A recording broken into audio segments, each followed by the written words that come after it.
All right, SuperCoaches, strap in. This is another Chockers AFL SuperCoach podcast. That's right. You're in and out guide to the greatest game on earth, AFL SuperCoach. That's right, because footy's back. We've got round 6 in the bag. Round 7 is fast approaching because we start on Wednesday this week. Remember that. It's important. Your lockout comes quicker.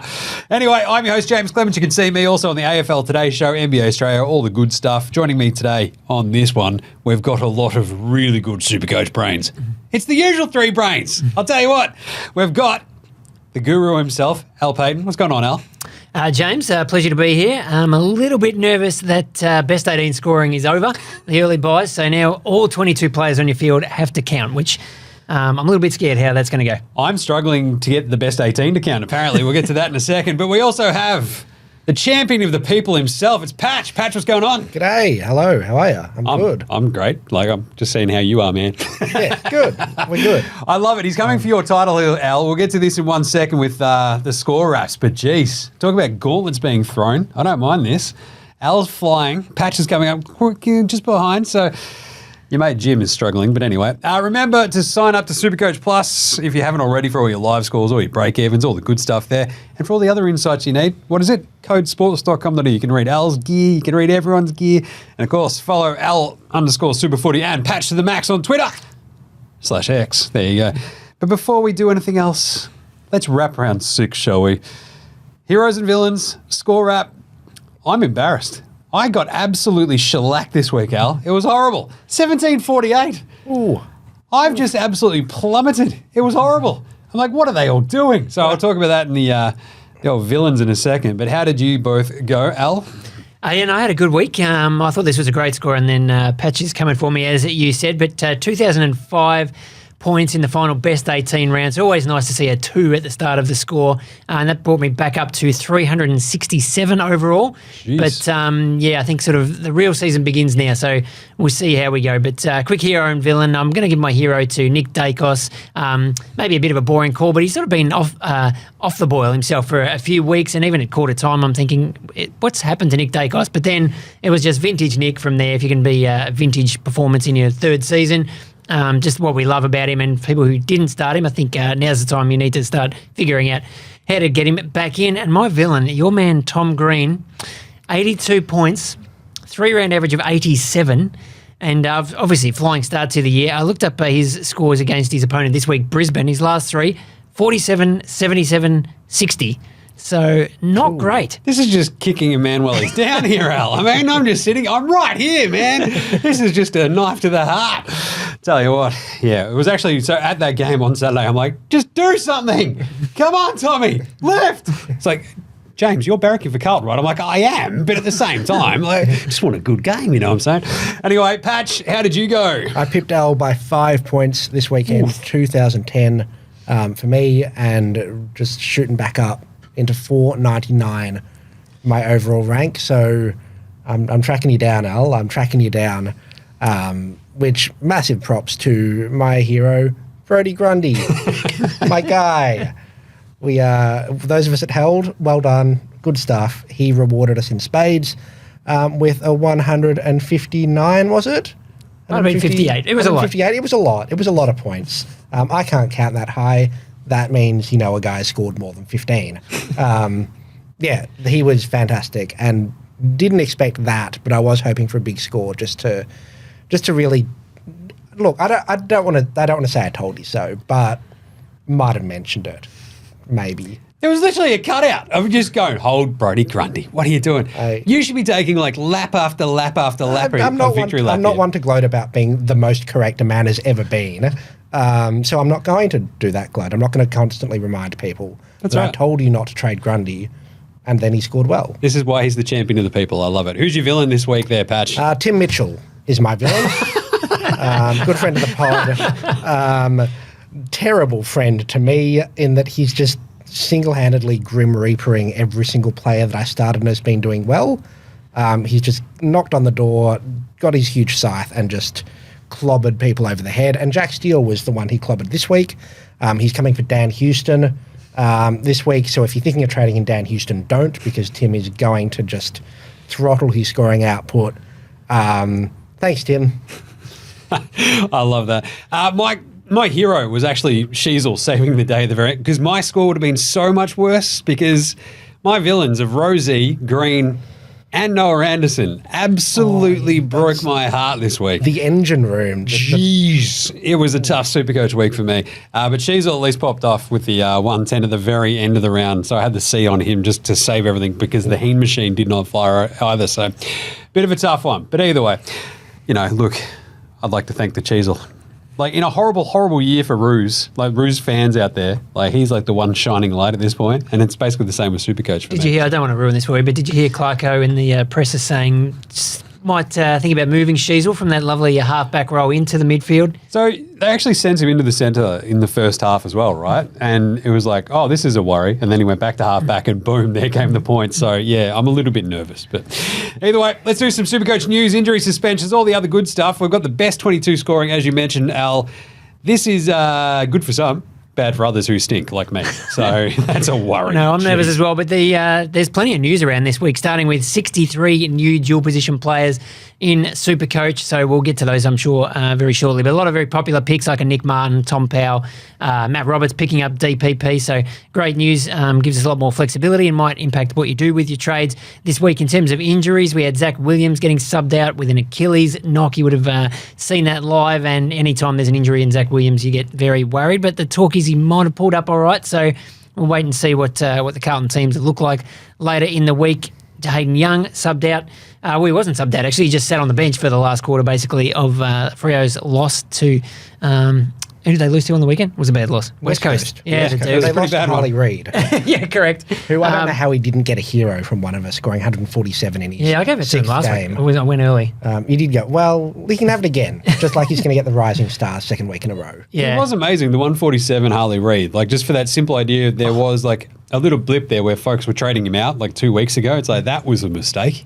Because he's, I don't know, a combination of Patrick Cripps, Chris Judd, and Michael Jordan. Like, what is happening here? This is awesome. Yeah. Pretty good at Supercoach, too. He might be the Wayne Gretzky of Supercoach. I like this. So Hayden Young, just quickly, the coach after the game, Justin Elmy, was saying that it was just very precautionary. Hopefully we dodged a bullet, so hopefully he plays this week. Tom Stewart won't play, out concussed, so he's out for a week, which is not ideal with some of our issues down back if you have to sit him, but I wouldn't trade him if you can avoid that. And Jason Horne-Francis came off with a little bit of a hamstring worry, but it looks like he's going to be okay. So some good news there, but yeah, a few injuries going around. Not at a great time for Supercoach. And as you mentioned, round 7 starts Wednesday night with a lockout for the Anzac Eve game. So, yeah, we have to be on top of things this week. And we're going to be drip-fed the teams as well. We'll get teams on Tuesday night for the Wednesday game. We'll get teams on Wednesday night for the Thursday games.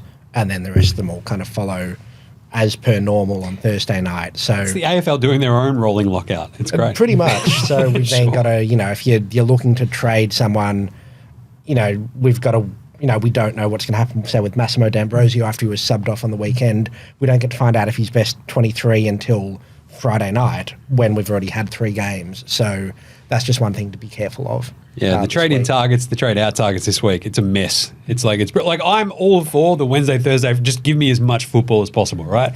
That's my entire approach to this sort of thing. Just like I am Homer with the donut machine, but it's footies. Just footy all the time. But not knowing who's actually playing and who I can lock in, it stinks. So a bit of a tough sort of spot. But otherwise, post-round 6 talking points when it comes to Supercoach, Al. I'm enjoying this. We've got the 63 new DPPs. How does this change the game right off the bat? How are you feeling about it? Are you stoked? Are you just overwhelmed? How are we feeling? Oh, no, it's great because, in one swoop, it allows me to fix my defence bench issues. I can move back probably not Matt Roberts because I don't want him stuck on the bench, but Buku Kamas, who I've had on my forward bench. I can trade out Nick Caulfield finally, move Buku back there, bring in one of the decent forward rookies around this week. We'll talk to Dan about those later. So it really helps with that and just flexibility, being able to move players backwards and forwards between lines. There's heaps of them, 63, as you say. Probably the... 2 that missed out that people might have been hopeful for were Horne-Francis, who we mentioned briefly there, and Sam Darcy at the Bulldogs. If he'd have got ruck forward, that would have been huge, but didn't quite get there. Bevo played him pretty much in the forward line. Rory Lobb back in the team, which seemed a weird move, but I guess the way the game panned out, you can't question Bevo. True that. We can always... Sadly, we'll get you next time, Bevo. The Sanders decision means that we can definitely question Bevo. Well, I mean, Sanders still, if he'd played the full game and wasn't named sub, then maybe he wouldn't have got that forward eligibility, which he did pick up this week. So True. There's now merit to maybe holding him if you'd missed the news the hour before the bounce. If you're at footy training or whatever and you couldn't get it happening, maybe you can now hold him. So anyway, we can talk about that a bit more. I like that because I think he was my my sort of trade out target. And then I, at the last minute, balked and went, no. One more time, we're all good. We were literally taping the AFL Today show while the news came across that he's the sub. Just the scramble to trade him out. I ended up just going, no, we'll give it one more. And that was just dumb. He scored 13. So it wasn't a lot. Tough scenes. It's a number I can count to, which is a bad sign. Righto, Patch. What do you reckon? Are Jordan Dawson and Jack McRae back from the dead? Jordan Dawson looks like it. Hard to tell. Matt Crouch missed that game, so we don't know what the true CBAs will be until we see him in the side. But to be honest, Matthew Nicks might not know what the true CBA mix is. I might want to see one more week if I'm someone that's really interested in Dawson, but he certainly looked like his kicking efficiency was back. He was taking more marks. They were looking for him a bit more. So there are certainly very, very positive signs, and I wouldn't begrudge anyone for going early. I don't want to touch Jack McRae because he plays for the Bulldogs, and he'll be sub in 3 weeks, and then he'll be subbed out, and then he'll be in the VFL, and then I can't do it, man. I can't do it. If he plays that role, I was there on Thursday night to watch that god-awful excuse for a game of football. If he keeps doing that, then he'll be the top 3 forward for the year. But I just don't see, I don't know. They used Ed Richards in the middle more than him.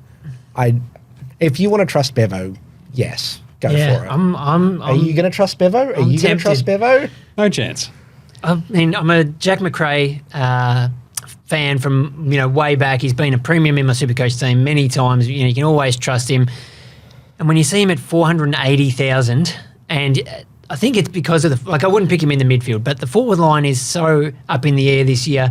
I feel like that's the place where you can afford to take a risk, have a roll of the dice, and I might do it, I think. Nice. Does that roll of the dice, like I'd consider a roll of the dice like Isaac Rankin, in that we don't know what his role is going to be, not do we know if he's in the team or not? Is that weighing on you, or you think he's in that side? Oh no, definitely weighing. Yeah, who knows what Bevo's going to do week to week? But as you said, the fact that it was Ed Richards who took Tom Liberatore's centre bounce minutes on the weekend, which was weird, but it wasn't McRae, so he still scored that well with not that many CBAs, so he can do well, even if he's not in the middle there.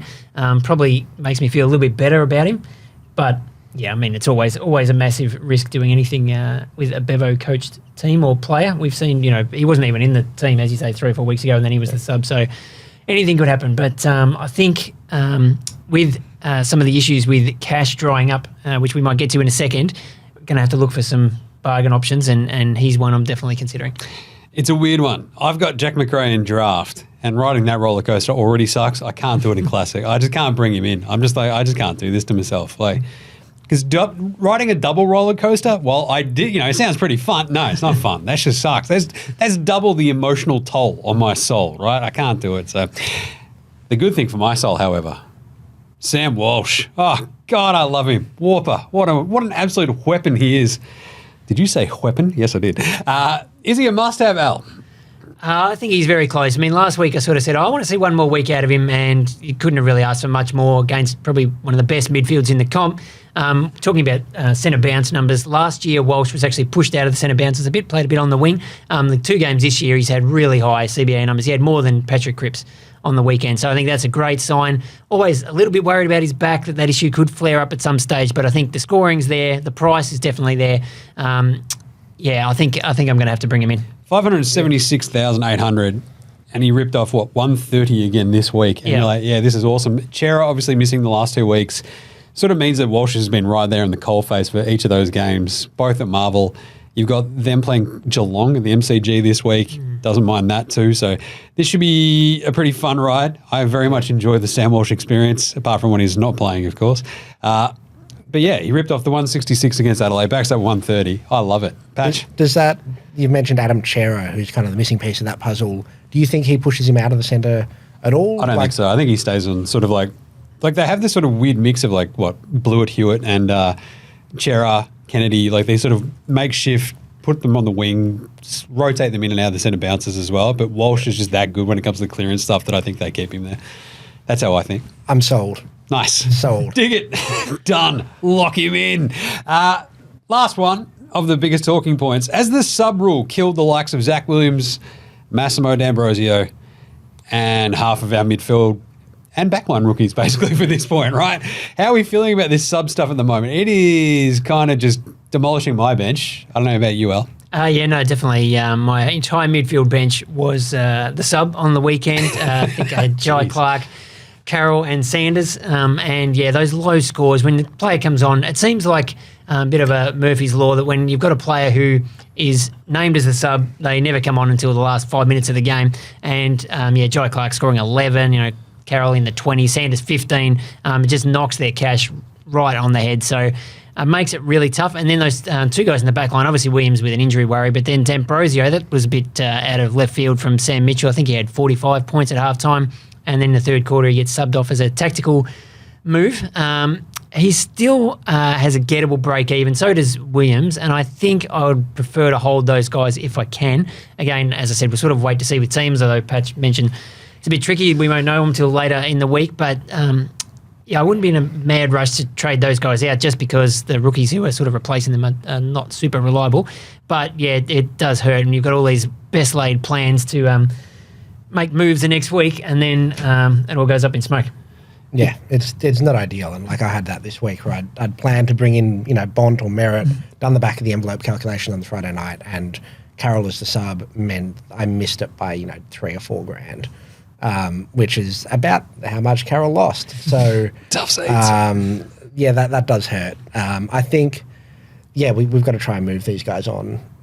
Where possible, Massimo purely for the Sunday game is on the chopping block for me this week.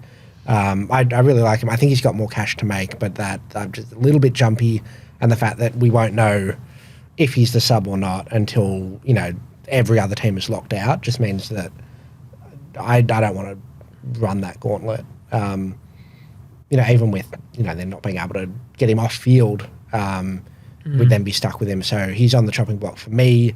Sanders, I think, is the one of them you can keep, though. As a forward, we've seen full games he can score 80. He's still looked very good. I think this week was very much Bevo teaching him a lesson, because last week got subbed off, apparently threw the toys out of the cart, had a bit of a hissy fit in the boundary line, and I think, I think this is probably good player management as well, where Bevo has turned to him and said, no, you're not bigger than the team.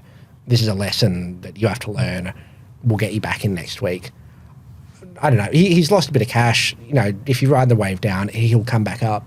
I think Sanders is one you can hold. The rest of them, I think we probably I don't mind that. I suppose you just have to factor it into when you're mapping out your trades for the next 2, 3, 4 weeks. Like a few weeks ago, I thought at this stage I'd be ready to cash in a McKercher and Sanders, and they might be 400 grand each, and neither of them are anywhere near that given what's happened in the last couple of weeks. So you just have to take a bit of a haircut on maybe what you were anticipating having that money. But one guy we should mention, shouldn't go through the whole show without mentioning Sam Closey, who at least will be giving us some cash. Went up 114,000 on the weekend in one hit. Didn't quite get the record. He needed about another 20 points to set the all-time record, beat Errol Goulden's mark from a couple of years ago. But that was still very, very nice, and he's still got a negative 75 break even. So lots more money to come from Sam. 3 games. Absolutely remarkable. I love him. It's like the saving grace of basically every SuperCoach out there, right? He's going, yeah, how good's Closey? And now you're just watching these Gold Coast games. I'm watching Noah Anderson spud it up. I'm like, at least Closey's crushing it. Oh. And you want him on field, right? You don't want him on the bench. Definitely. All right, let's take a quick break. We'll bring in our man. It's not the Phantom. We're bringing in Dan Batten instead to talk some Bubble Boys right after this. All right, here we go. That's right.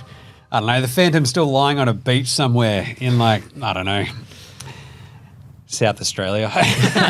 Instead, we've brought in a much more handsome and much more charming replacement. It's Dan Batten. He's come all the way up the M1. What's going on, Dan? I'm flattered. Good to be here to chat some rookies. I love this. Let's do it. We're talking rookies. I want you to right off the bat, let's rank some rookies, shall we? I want to talk a bit of Hugo Garcia, a little bit of Blake Drury, Biggie Nguyen, and Kane McAuliffe. What do we reckon? How are we going to rank these this week? Come on, Dan, bring us home. It's a good question. I think it's probably Garcia 1. He just had so many centre bounce attendances for the Saints over his 1.5 games. He was a sub the previous week against the Giants, but had 47% centre bounce attendances, which is good numbers, and scored pretty well. I mean, you'll probably watch it pretty closely with your wife, who is a devout Saints fan, and they didn't go too well. So, how did you see his game? No, I really liked him. I fell asleep during the game, which has worked out well. I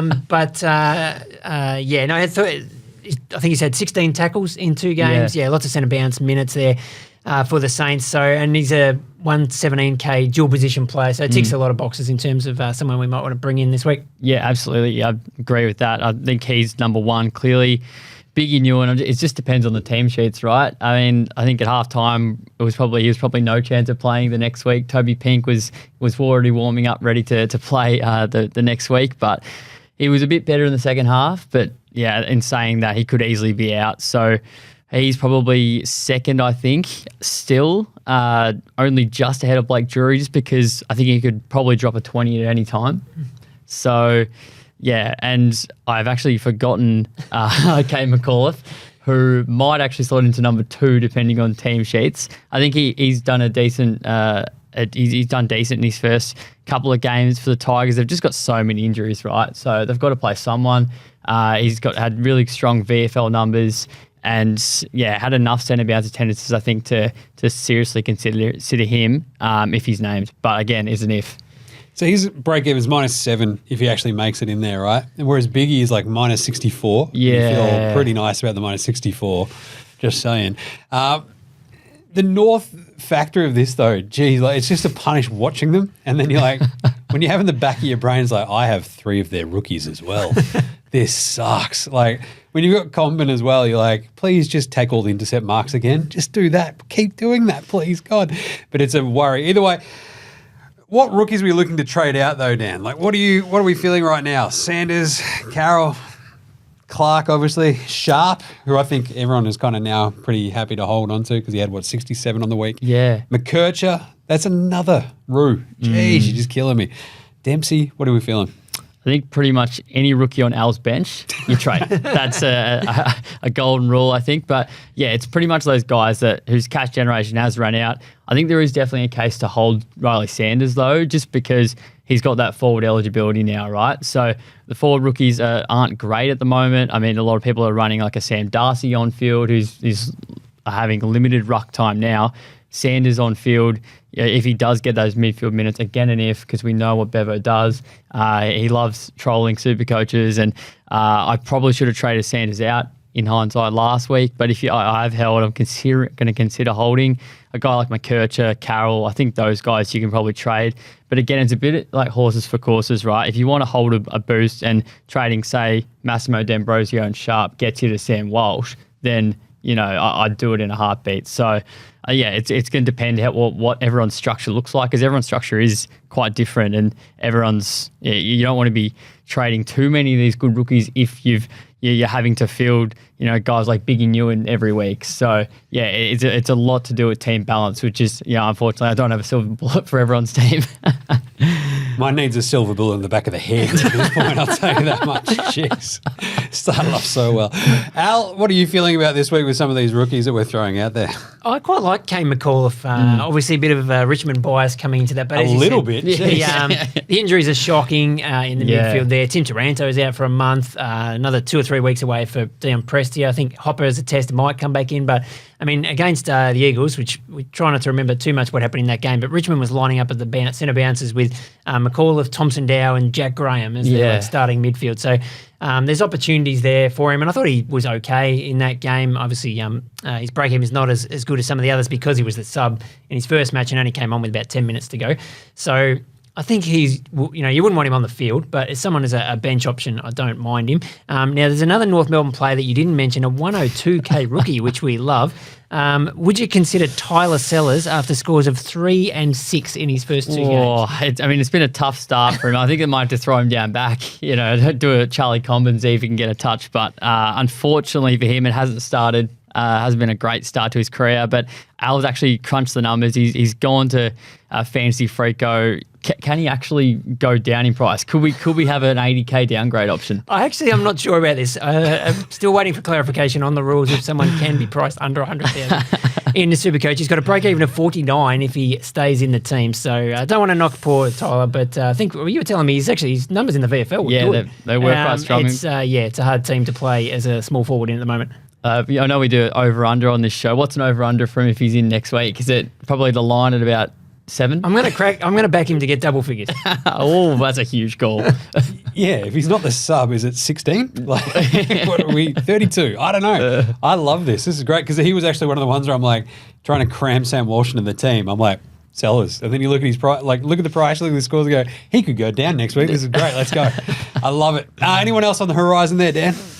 Yeah, Riley Garcia. I think another Garcia, no relation to Hugo from the Saints, but he was really impressive in his first game, scored the 80 points. And I think just the other thing to remember with McAuliffe, obviously the break-even doesn't look too great this week, but that first round score will go out of his average, whereas a Biggie has his big score, his 89, will go out next week. So hopefully Kane, if he stays in, which I expect him to, but yeah, I think just watch the team sheets to see how Hopper is where Hopper is on the sheet and that sort of thing. But I think that he's one who could be a slow burn rookie that's worth downgrading to.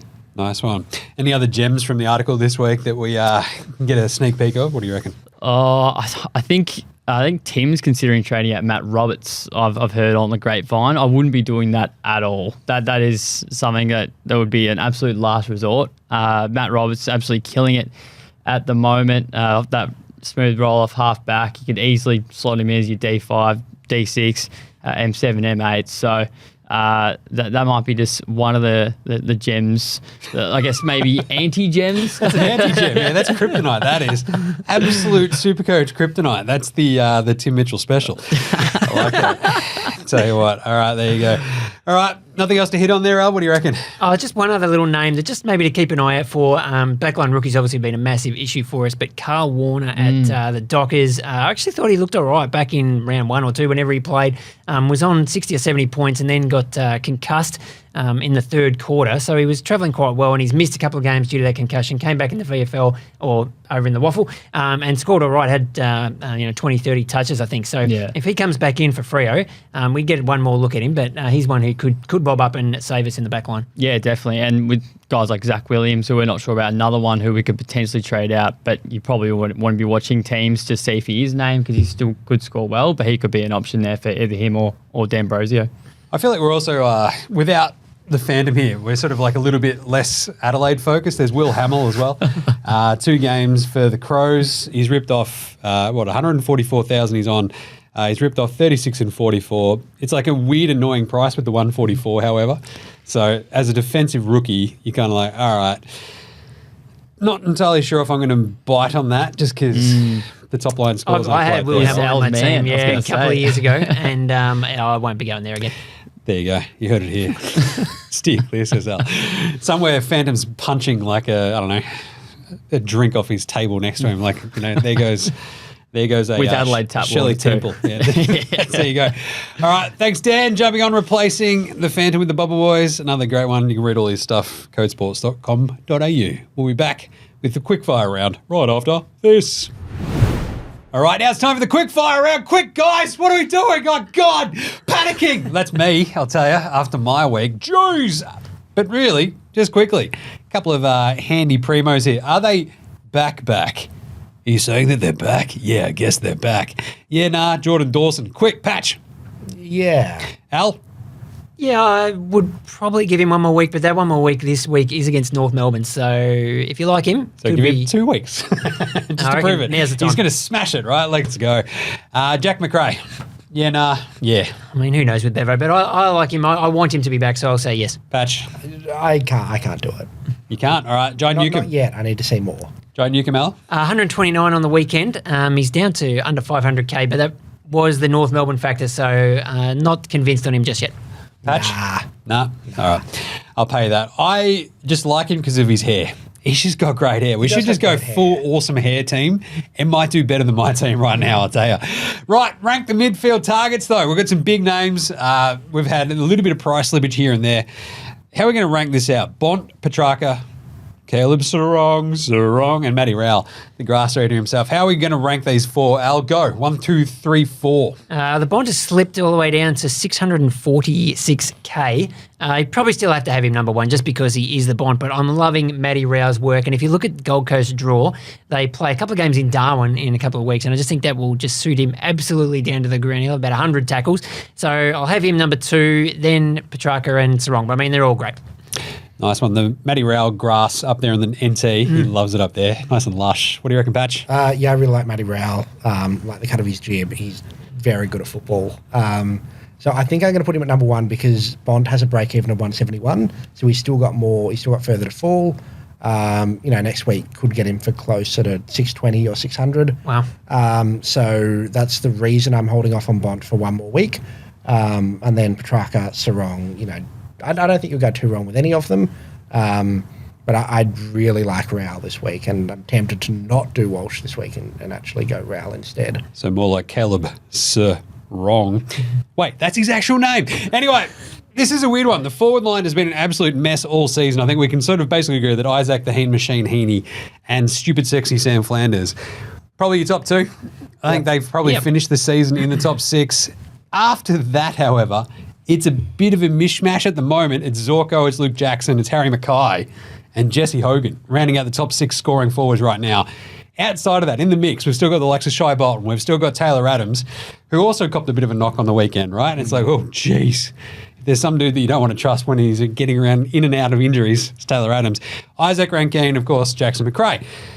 Who actually makes the top 6 here, Patch? What do you reckon? As we said, the 2 of them are there. I think Luke Jackson, from here on out, still is definitely top 8 forward, maybe top 6. I think he's just still got that role. I think Zorko, if he doesn't get injured, lock him in, but he's 35 and held together with duct tape.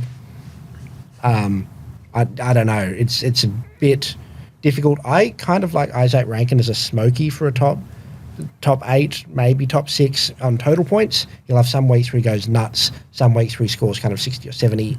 I'm really tempted by him. He's getting more centre bounces, so he's someone I think could be there.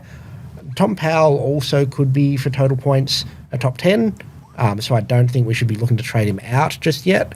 I think Tim might have talked about that as well. Yes. I mean, who doesn't he talk about trading out on a given week? And then, I think Mackay, or one of Mackay or Hogan still finishes there, because we always seem to end up with a key forward that just gets the job done enough of the time. Could the emergence of Jake Waterman sort of force his way into that top 6? Because I'm now just like, God, we brought him up last week and I'm like, God, it'll be fun. And he just keeps smashing it. God, he looks like the G train. I'm all over it. Let's go, Jake Waterman. Talking about hair, you couldn't put him in your great hair team. He's the 9th ranked forward currently with an ownership of statistically 0%. Amazing. I love statistics. That's incredible. There's just like one dude in West Coast, in person, I'm going to go, I own Jake Waterman. This is great.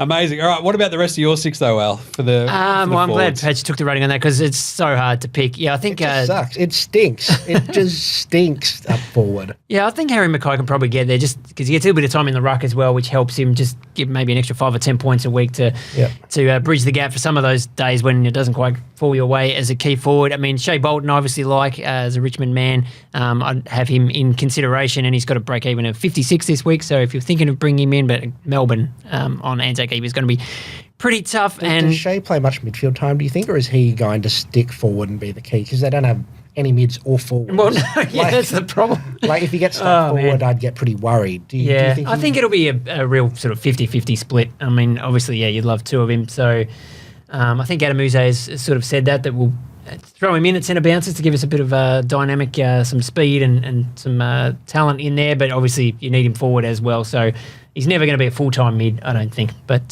probably enough of both. He'll be, like you say, like a rank, and he'll have his 150s and he'll have his 50s. So, but this year with forwards, that's probably just what you have to take. Does Harley Reid stick in your team? For now, yeah. I mean, it's like, That is could a there great be a point question. where you just actually go, hang on a second, we've gotten past the buys and I'm just keeping him? Like, Yeah, maybe. if he keeps ripping them off Well, like we did it this. with, a lot of people did it with Sheasel last year, Dacos the year before. Normally what happens is rookies get to the middle of the year and then they start to tail off, but those number one type picks have shown they can keep it going. And, I mean, he's certainly playing at another level compared to what he was doing in the first couple of weeks. So, yeah, you wouldn't be thinking of moving him on anytime soon. Chaos. I love it. Patch, Hello. here's one for you. We've just talked about Luke Jackson. One of your favourite topics is trading out primos. Trading out rucks specifically. Love talking about trading rucks. Just in general, should we trade out primos? What do we think? No, I don't think. I think this is the point where we've made our beds and we really should just, got to lie in it. It might smell like fish or like discarded, like bad midfielders or ruckman, but you just got to lie in it. If you've ever seen the young ones, that's what, like, Yeah, yes. the one that, like, Vivian has, like, a bed. He's, like, breaking his sheet with a hammer, that sort of stuff. That's my bed at this point. Like, that's how bad my team has been. So there we go. Yeah, well, sorry, you've just got to lie in it, I guess, because especially now at best 22, I think we just got to get rookies off field.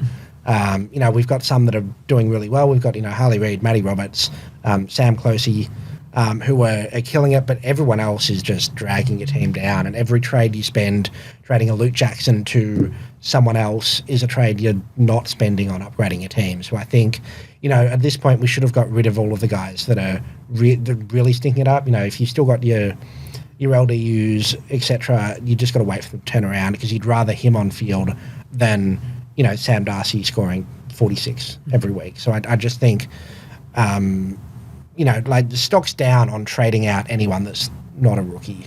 I just think at this point you've just got to just cut your losses, and just it's upgrade season. It's time for business. Just stop trading out your Luke Jacksons and all of your primos. Just stop it. Stop it. Don't do it. Just don't do it. I'm just sitting there going, Bad. Tom Green, sort yourself out, please. Jeez. I've got so much riding on him this year. And really, last quickfire round, who gets bevoed? Does someone get bevoed this week? Yeah, Someone's always going to get all bevoed. of us are going to get bevoed. We're all going to get bevoed. The real bevoing was the friends we made along the way. All right. Captain's call very quickly. I think we're all probably going to load up on Max Gawn, Maximus Aurelius Gornicus this week against Richmond. Why is that, Al, for VC? He averages 146 points in his past 7 matches against the Tigers. So the Nank might be having some sleepless nights. It's a tough one. The flip side, though, is like, all right, then who do you roll? Like, obviously, you've got your VC. You just, fingers crossed, Gawn smashes it. We've probably all got underperforming rookies or zeros sort of sitting there on the bench that we can loophole. The captain this week is always a little bit tricky. I think after Dacos, we saw a little bit of a return to form last week. We know that he loves a good Anzac Day clash as well. I'm kind of vibing on Nick Gates. Like, it's boring. His projection's only 105, but I still kind of like it. I think there's a big stage for a Dacos to step up. And I could also just roll the dice on Sheasel if I want to roll all the way back through to, Blundstone Arena? They're playing Adelaide this week. On top of that, though, Sam Walsh, if I bring him in, he loves playing against Geelong, so maybe there too. So a couple of interesting ideas for captain. Patch, what do you reckon? Heaney on Sunday didn't work for me this week, but Heaney on Sunday could work for me. Next week they play Hawthorn. That could be, big inside minutes of just kind of toweling up, the Hawks midfield. Maybe it works again. I just kind of worried about Sheasel. Like I'm always making excuses to not captain Sheasel, and the midfield minutes, from Clarkson is my excuse this week. Green's kind of been out of form. I like Zach Merritt on the big stage for the same reason as you like Dacos, James, but I don't have him, so I can't captain him myself. But yeah. It's all right. What about you there, Al? A couple of other names we can throw out there. The Bont, who I VC last week and ended up just sticking with it because I was too gutless to roll the dice on somebody else, and it turned out to be the right decision. 125, I think, that's good enough. And last time he played Freo in Perth, he scored 182. So decent record there. But then if you're looking for records, we talked a bit about Matt Rowell. If you're lucky enough to have him in your team, as I brought him in last week, this week he plays West Coast. I can read his full career numbers against West Coast. He's played them 5 times. He scored 171, 6 when he got injured in about the first 2 minutes, 101, 157, 165. So it doesn't mind playing the Weagles. And are they playing in Darwin this week as well? That game is at People First Stadium. Right. Where's that? That is the Gold Coast Stadium. Oh, there you go. He goes Formerly right known as home. Heritage Bank Stadium. There we go. I love that. Sorry, the other one I do have, of course, is, would be if Tim hadn't traded him in, but Dan Houston playing on half-back against St Kilda that is just like Bailey Dale scored 170-something against them last week. Just defenders have been just scoring bulk points against the Saints, and he's one I'm looking at as well. Righto. Nice one. All right, name game very quickly. It's a game of names. Head-to-head, Al versus myself. I'm back on the board, finally. That blip last week stunk, I'll tell you. What was it last week? It was Bont versus Steele. Yeah. Bont ripped off 125, Steele managed 84. Yeah, So- no, that was no good. The Tim Mitchell guarantee. Yeah, I didn't know that when I said I was backing Steele. So All right, Al, you're 1 in 5. We're going to get you some wins here. We're going to go Garcia v. Garcia. I'm trading in Hugo this week. Do you think Riley can top him? What do you reckon? I'm also trading in Hugo. I do like him as a rookie pickup, but if I had to pick head-to-head between the two, I think Riley has more scoring capabilities coming up against the Dockers midfield. I mean, I think the Saints, as you say, playing Freo, that's a pretty tough matchup in the midfield for a kid. So I'll back Riley, and then I think I'll probably be trading him in on the bubble next week. Nice one. I'm going victory, Hugo. Let's go. Come on. All right. Now it's time for basically our weekly AFL best bets at the end of the show. Brought to you by Tabs. Missed by 1, you've still won. That's right. If your disposal's leg misses by 1, Tabs still pay you out as a winner. Pretty good. Terms and conditions apply, of course. This week, I'm going to take Melbourne to go back-to-back to the old winning ways after that horrible loss to the Lions. They're going to beat your Tigers there, Al. I'm very sorry about that. I think they're also going to beat them at the line. Probably 5 goals. I think the line's around 28.5 at this point. I think Christian Petrarca, look, we've talked him up. We've talked up Gawn. I think he goes for 20-plus disposals there, no problems. We talked about him as a vice-captain option. Pretty straightforward. But Petrarca, field day, 25-plus disposals, anytime goal.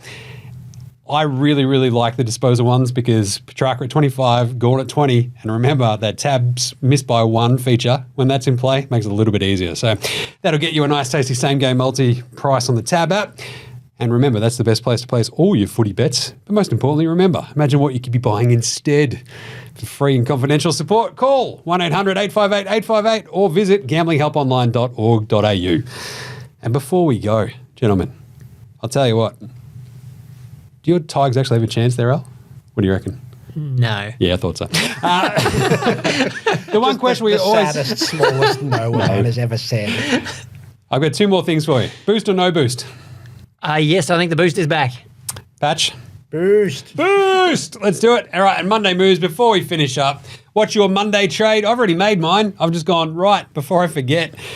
I just want to sort of see if it works. It worked just. Zach Williams and Sanders for Walsh and Garcia. I got Sam Walsh in. I didn't want to sacrifice Sanders. Didn't really want to sacrifice Williams. I might reverse this and go back to Massimo at some point.